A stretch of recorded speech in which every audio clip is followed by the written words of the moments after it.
buenas tardes, queridos amigos. Bienvenidos a Vladimir a la Una.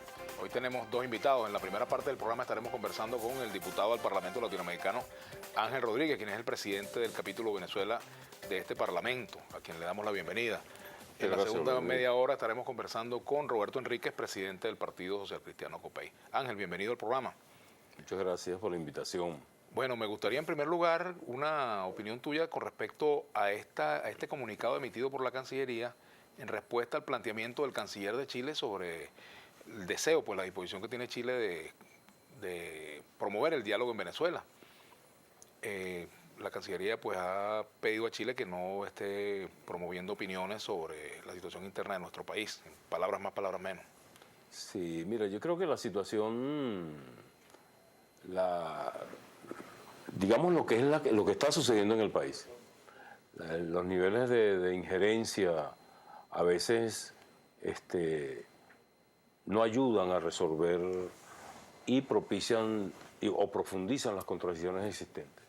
Yo creo que nosotros tenemos, por ejemplo, en la comunidad de estados latinoamericanos y caribeños, un área específica, una instancia específica, donde se pudieran, de una u otra manera, o creo que hay una instancia construida allí, de apoyo a lo que es la situación venezolana. Hay un organismo creado en función de ver cómo se logra entre los países de la comunidad buscarle soluciones consensuadas a los problemas que hay. Ese es un aspecto importante, ¿no? Hemos tenido problemas nosotros, ha tenido problemas Perú, Bolivia, etcétera, y ese organismo ha funcionado. Y uno no ve declaraciones que pudiera decírsele que tienen cierta injerencia negativa en lo que está sucediendo en el país. Yo creo que la reacción de la Cancillería es bastante contundente y debe llamar a la reflexión a que la instancia construida para tratar problemas de quienes integran la comunidad sea en ella donde se debatan esas situaciones. Porque es bien delicado, pues Venezuela ha sufrido ataques de muchos países, tiene una situación política intensa, ¿no? Y yo vi las declaraciones del canciller, yo las leí. El Mercurio de Chile. Sí, y a mí no me cayeron bien, porque hay una instancia pues donde nosotros debatir los problemas, ¿no? Me pareció que más allá de ayudar, servía a la campaña internacional que hay contra el país. Ahora, viniendo de un gobierno con el cual Venezuela tiene buenas relaciones, ¿por qué interpretar eso como una injerencia indebida? Bueno, porque acuérdate que los gobiernos no son homogéneos todos, pues, ¿no? Entonces, uno no sabe... Ni siquiera el de Nicolás Maduro. No, casi la mayoría de los gobiernos tienen, digamos, opiniones y en política internacional es bien delicado. Entonces, uno no sabe cuál es la orientación política, ideológica del canciller, si obedece a una orientación del gobierno directa de la presidenta Bachelet o es otra cosa. Pues. Entonces, esas son circunstancias bien delicadas y en una campaña internacional que hay contra Venezuela, bien afincada, bien orquestada, bien financiada, y con muchos países que son satélites de Estados Unidos y muchas personalidades en esos países, uno no sabe por dónde cualquier opinión de esas características puede generar problemas, como los pudiera generar esa opinión del canciller. Esa declaración de la Cancillería, la posición del gobierno venezolano frente a este tema, cierra las puertas para que en Venezuela nuevamente veamos figuras internacionales ayudando a restablecer un proceso de diálogo, por ejemplo, como vimos al canciller de Ecuador, es que precisamente del debate que se da en la comunidad de estados latinoamericanos y caribeños y en UNASUR, es que aparece esa figura como un petitorio que hizo el gobierno venezolano para ver cómo se lograba. Inclusive la oposición también se lo pidió a la comunidad de estados latinoamericanos y caribeños que se acercaron, que era necesario ver cómo se lograba que las partes en Venezuela se sentaran, pero fue en una instancia, ¿no?, de unidad latinoamericana y caribeña donde se debatió eso. Ahora, yo no vi cancilleres fuera de esa instancia declarando cosas que él creía o que él le parecía, sino que era producto del debate. Inclusive Patiño estuvo aquí reuniéndose, el canciller estuvo reuniéndose aquí con el gobierno, con factores, sirvió de facilitador. Y a mí me parece que no debilita cualquier participación que se genere en los niveles de organización continental que existen donde nosotros participamos. Ahora, ¿el gobierno del presidente Nicolás Maduro quiere diálogo en este momento? ¿No lo quiere?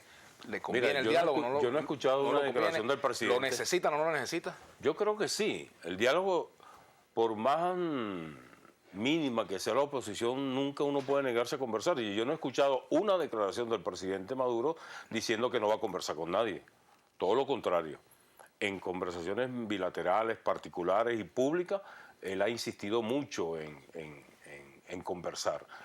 Y es difícil, Vladimir, conversar, y yo lo vi en la Asamblea Nacional en el debate sobre el Consejo Nacional Electoral y el debate sobre el Tribunal Supremo, con una oposición que no se manda ella misma. O sea, llegó a acuerdos ahí, conversó algunas cosas, y cuando iban a tomar la decisión, bueno, todos los teléfonos de todos los diputados de la oposición sonando y conversando y reuniéndose.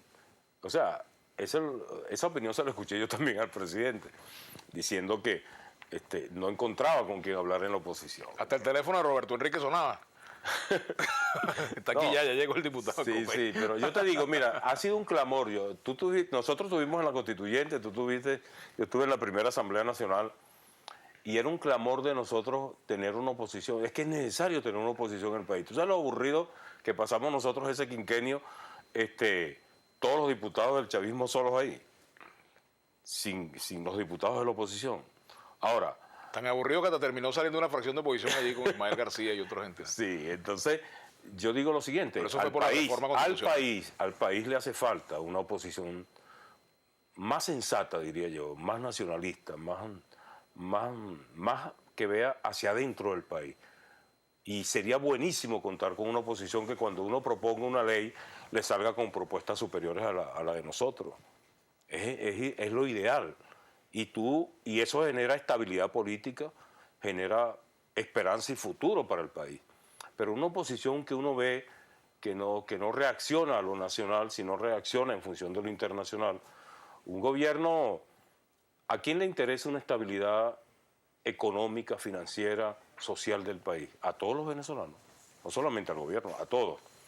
Porque lo peor que nos puede pasar es lo que hemos tratado de evitar nosotros, y es lo que se ha impuesto, es que se genere una crisis política que termine en una confrontación cívica con heridos, con muertos, como lo hemos visto hasta ahora, como lo hemos vivido hasta ahora.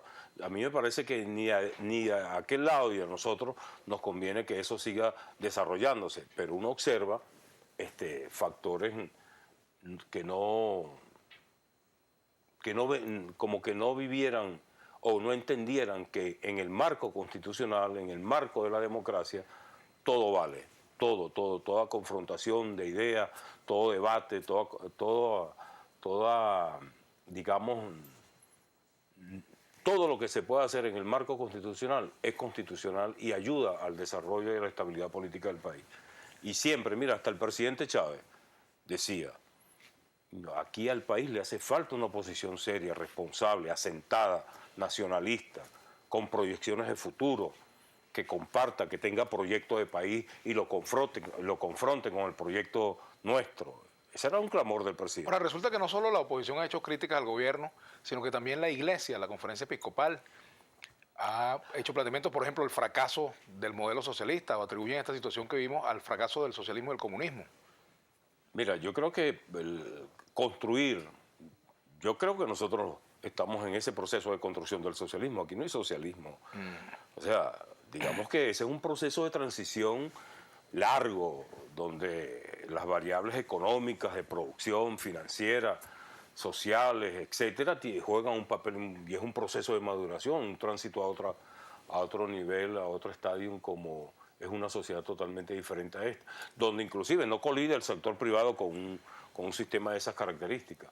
Pero a mí me parece ese comunicado de la Conferencia Episcopal muy parcializado, muy unilateral. Porque si alguien ha hecho esfuerzo por la paz y la tranquilidad del país, es el gobierno. Los últimos muertos son la mayoría del gobierno, militantes nuestros,